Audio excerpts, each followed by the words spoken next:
Dzień dobry, witam wszystkich bardzo serdecznie. Dzisiaj przyszedł czas na wykopki. Wykopki z takich toreb. To są takie reklamówki ze sklepu. Ja właśnie w takich torbach bardzo lubię uprawiać różne rośliny, warzywa. I tutaj jest torba z ziemniakami. Widać już te łęty uschły, więc czas najwyższy. To jest gdzieś tak połowa października chyba była, pod koniec. Już nie pamiętam. Mam też ziemniaki w gruncie. Te jeszcze tam nie wszystkie wykopane są, bo ja sobie tak podbieram je w czasie zimy. No a te w torbie, które rosną, no chciałam Wam pokazać jakie plony, bo sama byłam ciekawa. Pierwszy raz miałam w tej torbie ziemniaki. Wcześniej uprawiałam w jakichś tam workach białych, ale to był niewypał. A tu byłam bardzo ciekawa, jak się właśnie będą zachowywać. No i dzisiaj właśnie przy Was chcę wykopać, pokazać Wam, zachęcić też, bo to jest bardzo fajna uprawa, bez, słuchajcie, szkodników. Lepiej trzyma wilgoć ta ziemia w tej torbie, wbrew pozorom, bo u mnie jest ta rodzima piaszczysta. No także zapraszam na film. Dzień dobry. Dzisiaj postanowiłam wydobyć plony z tej reklamówki. No jestem bardzo ciekawa, czy uprawa ziemniaków w takich reklamówkach, no tak, w takich workach. O, już chodzi. I tak te uszy prędzej czy później ja obrywam, zauważyłam, bo mi jakoś one niezbyt się podobają. Dobra, wysypię teraz to tutaj na tą folię i zobaczymy, jaki będzie efekt. Muszę to zrobić jedną ręką, ale już widzę, że ziemniaczków jest sporo. Mam nadzieję, że to widać. O, jakie ładne. Naprawdę piękne. Jestem ciekawa, czy tam głębiej też będą. No, na razie całkiem. No, powiem Wam, że wkładam tam rękę i tych ziemniaków jest. Zobaczymy. O, to jest kruszczyca. To ona pójdzie na kompost. Ona nie szkodzi korzeniom żywych roślin. Ależ tu latają koło mnie różne teraz trzmiele. Dobra, wysypałam.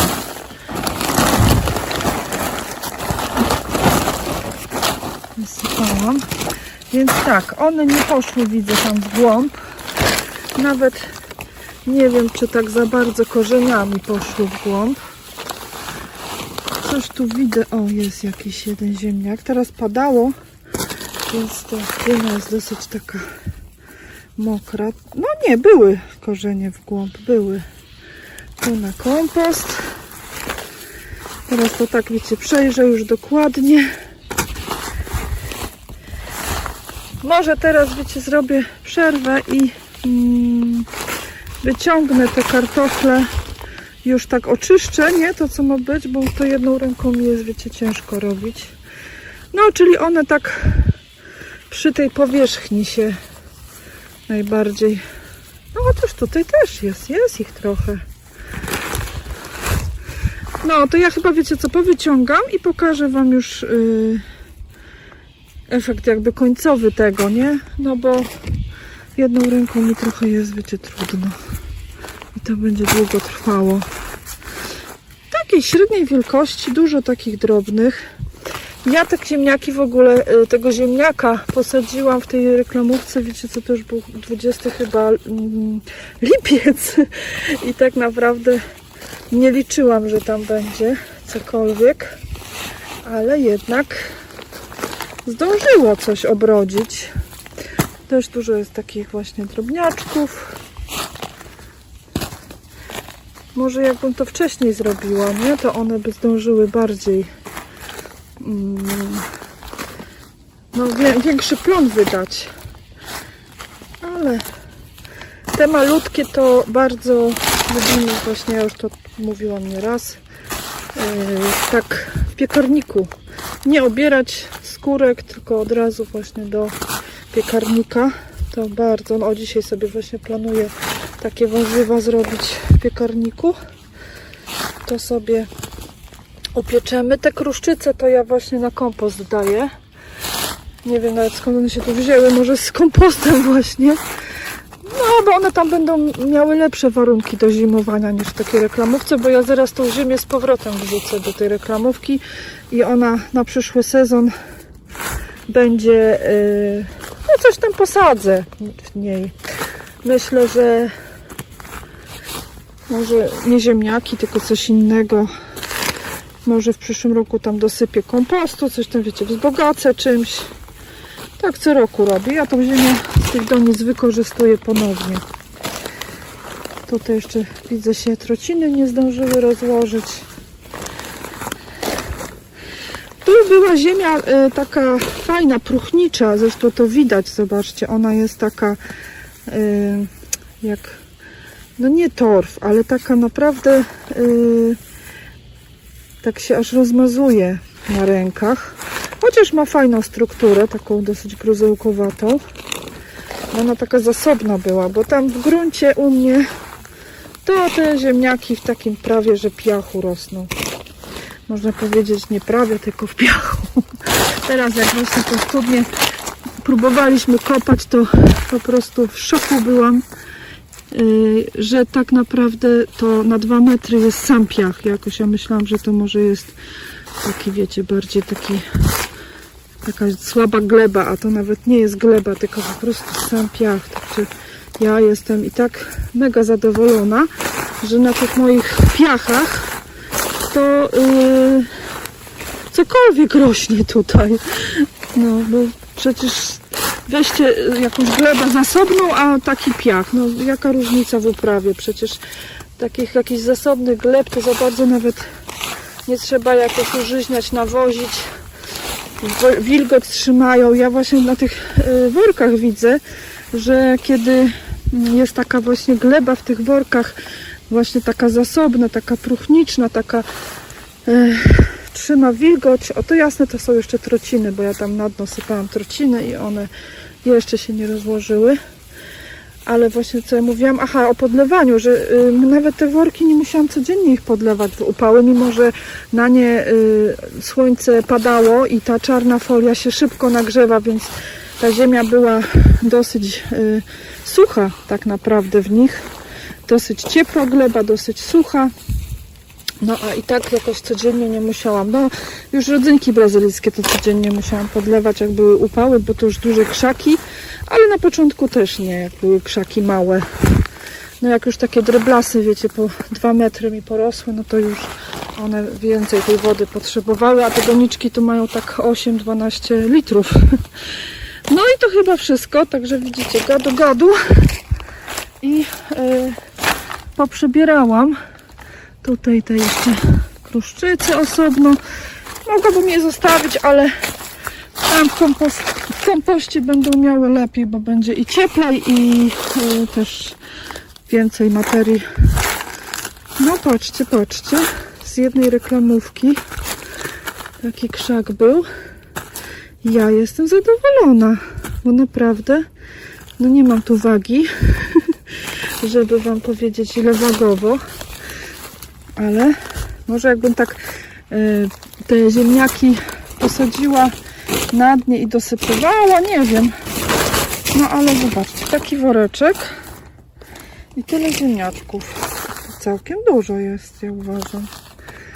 Całkiem sporo i te nawet całkiem ładne wielkościowo. Nie są poobgryzane żadnymi drutowcami. Żadnych plam nie mają, no to takie pomazane są, to nie widać, ale zapewniam was, że są zdrowe. Może je umyję i wtedy zobaczycie już umyte. No to chyba w przyszłym roku więcej takich woreczków zorganizuję, bo podoba mi się ta uprawa. Łatwiej nad wilgocią zapanować, właśnie zapewnić. Nie ma tych kretów, nie ma nornic, nie ma drutowców. No naprawdę. Mega zadowolona jestem. Może jeszcze marchewkę wyjmę zaraz, zobaczymy.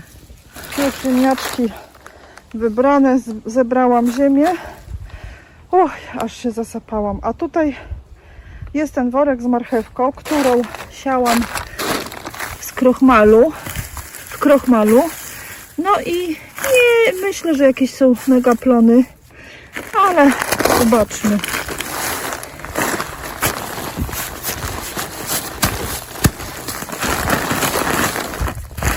Ten worek już jest trzeci sezon i widzę, już jest słabszy, bo tam się rozpruł w jednym miejscu. No więc te 3 sezony, ale tak on na słońcu stał, więc też nie ma co oczekiwać, że on będzie jakiś niezniszczalny, nie? Pewnie też te reklamówki uwzględniają to, że mają być jakieś biodegradowalne, chyba tak. Ale jeszcze myślę, może przyszły sezon, bo tutaj, gdzie ona nie stała na słońcu, w cieniu, to już taka jest wytrzymała, no ale to 3. rok. No to. Tu też jest dużo tej kruszczycy, są dżdżownice. Ziemia jest też właśnie ta taka zasobna, ładna. Ja ją teraz przejrzę i na zimę włożę z powrotem do tego worka. Na wiosnę coś tam posieję, może posadzę jakieś sadzonki. No marchewka to jest, wiecie, taka typu karotka. To ona chyba nigdy nie będzie jakaś ogromna. Bo ja po prostu miałam resztki. No jest taka, dużo tych korzeni, no, przy tych drobnych takich. Ale jakiś plan jest. Można też i marchewkę, słuchajcie, uprawiać. Jak widać. Na grządkach ona jest, powiem wam szczerze, podobnej wielkości. Może troszkę większa, niektóre. Nawet tutaj mniej mogłam jeszcze powyrywać. Jakiś chwost. Bo widzę, że tak dużo drobnej jest. Tak naprawdę kilka sztuk mogłoby być tylko w tej reklamówce, nic więcej. No, ale to takie, powiem wam, eksperyment był, bo ja byłam ciekawa, czy w ogóle cokolwiek wyrośnie. Czy na przykład marchew nie będzie miała za gorąco w korzeń. Czy cokolwiek się uda, bo tak pomyślałam, ktoś może nie ma działki, ma tylko jakiś taras, balkon, a chciałby sobie marchewki zasiać. No to chciałam zobaczyć, jaki będzie tego efekt, jaka możliwość. No tutaj ewidentnie już za gęsto były. No, ale coś jest. No tak jak mówię, ważne, że tu właśnie w tych pojemnikach mamy mniej chorób, mniej szkodników, jakichś drutowców. Nie było też problemu z tą śmietką. Nać jeszcze, zobaczcie, zieloniutka, 11 październik. No więc może plony nie są jakieś obfite, ale no, to sobie zaraz wsypię z powrotem. To są właśnie te marchewki. Ja jeszcze tam chyba 2 wyrwałam, bo byłam ciekawa w trakcie, gdzieś tam chyba w sierpniu. No, może nie ma za dużo tego, ale da się. Jakby większe były, muszę chyba znaleźć sobie odmiany takich, które takie długie mają korzenie, bo te są takie karotela, nie wiem, to one właśnie już nawet na opakowaniu były, że to takie, wiecie, małe są masoczki. Dobrze, zaraz to sporządkuję i jakieś podsumowanie zrobię. No i tak sobie to ułożyłam do miniaturki. Tak to wygląda. Ziemniaczki i marchewki. Ziemniaki na 100% powtórzę, bo uważam, że to jest bardzo fajny sposób dla mnie osobiście. Marchewki, no nie ma różnicy chyba tak naprawdę. Oprócz tego, że jest wygoda i no, mniej jest jakichś szkodników, to jakoś tak porównywalnie z takiej grządki, jak w grządce mam marchewkę, to chyba plony są podobne. Co jeszcze? No właśnie mi się tu podobało, że tu w ogóle nie musiałam się martwić o te trzciny, o chwasty, o jakieś właśnie krety, nornice, a u mnie tego jest dużo na działce. Drutowce też, drutowców bardzo dużo mam. Mogłam zadbać tutaj łatwiej i lepiej o wilgoć, o jakieś substancje odżywcze, bo ta ziemia taka właśnie zasobna. No i tutaj miałam tylko problem, jak zdobyć taki woreczek ziemi, w której one sobie rosły, a na działce, jak ja mam piachy, no to bardzo dużo tej ziemi. Ja zresztą tutaj już kilka lat jestem i co roku dosypuję obornik, dosypuję kompost, dorzucam cokolwiek tylko znajdę, ściółkuję. Przecież już tutaj naprawdę parę takich bali słomy i siana w ciągu kilku tych lat poszło na tą ziemię, kładąc je, ściółkując, więc naprawdę ja się staram wszelkimi sposobami tą materię tutaj wzbogacać, tą glebę, a i tak jest licho, i tak jest piaszczyście i bardzo mało wilgoci, bardzo właśnie dużo muszę mimo tego ściółkowania podlewać. No, korzenie drzew też mi przeszkadzają na tych grządkach, jak widzieliście, na wiosnę. A tutaj nie mam tego problemu. One, słuchajcie, rosną tutaj pod tymi wielkimi brzozami. Tutaj jest korzeń na korzeniu. Jałowa, nawet zobaczcie, trawa nie chce rosnąć, bo tam jest zielono, a tu pod tymi sosnami jest łyso i szaro, bo tutaj tylko trzciny rosną i pełno też pędraków jest tych majowych niestety, bo one lubią suchą glebę i one sobie właśnie tutaj w tych brzozach, w korzeniach żerują. Widzę to po tym, jak odsuwam te donice, to one tak właśnie pod samą powierzchnią tych donic lubią takie sobie no, komórki robić, gdzie chyba zimują, nie wiem. Więc tutaj nie ma szansy, żeby cokolwiek urosło, a dzięki tym pojemnikom, zobaczcie, tam mam rodzynki brazylijskie, pomidory, orzeszki ziemne, bataty, te ziemniaki były, marchewka, no naprawdę można sobie fajnie uprawiać w pojemnikach, nie mając, no beton bym mogła tutaj mieć albo kostkę i też postawiłabym woreczki, doniczki. Jeszcze pomidorki, słuchajcie, 11 październik, na zewnątrz. Te dwa krzaczki jakoś nie chorują. No, trochę chorują, no bo już wiadomo, nie można powiedzieć, że nie. Ale Maglia rosa, zobaczcie, jak się dzielnie trzyma, naprawdę. Ten gorzej troszkę, ten już tutaj bardziej choruje. No, pepino też pięknie obrodziło, ale to ja mówię, już teraz schodzę z tematu, nie chcę rozciągać tego odcinka. Następnym razem chyba właśnie wyciągnę plony tych batatów, chociaż już to w zeszłym roku wiem, jak mniej więcej one potrafią owocować, obrodzić. No i orzeszki ziemne zlikwiduję, bo to już jest pora na to, nie chcę czekać tak jak w zeszłym roku, że tam, nie wiem, w styczniu chyba wyciągałam, czy w grudniu. Dobrze. No i co? Chyba to będą wnioski całe z tych moich wykopków torbowych. To były takie, wiecie, próby w tym roku, bo nie byłam pewna, jak to wyjdzie, bo w zeszłym roku byłam zrażona do uprawy ziemniaków w workach tych białych, bo to była porażka. Bardzo mały plon był i też one tam bardzo szybko chorowały, była susza. Miałam problem, żeby właśnie zadbać o wilgoć, a tutaj zupełnie jest inaczej, bo te worki, one tak wody nie przypuszczają. No i nie rozpadają się tak jak te białe pod wpływem promieni słonecznych. Tak szybko przynajmniej się nie rozpadają. I co jeszcze? I wieżę też robiłam w zeszłym roku. Może ja ją źle zrobiłam, ale też nie byłam zadowolona z planu. Był jakiś mizerny, ale no to bez porównania właśnie z tym. O, zobaczcie jeszcze. Jaka stoi silnica. Przyłapałam ją. Gdzieś tam chyba chciała sobie przezimować. No nic. W takim razie się żegnam z Wami. Oczywiście mój pies zawsze, jak cokolwiek rozłożę, nawet folię, Krapcia, tak? To się kładzie na niej. Ona zawsze myśli, że cokolwiek leży na ziemi, jak ja tu rozłożę folię czy agrowłókninę, to zawsze myśli, że to dla niej. Kładzie się na tym. No nic, dobra. Kończąc już dzisiejszy odcinek, chciałam właśnie Wam się pochwalić, zachęcić Was do uprawy w ten sposób warzyw, bo to jest moim zdaniem dla mnie osobiście bardzo przyjemna uprawa i chyba będę coraz więcej właśnie w ten sposób uprawiać. Jest to łatwiejsze dla mnie osobiście.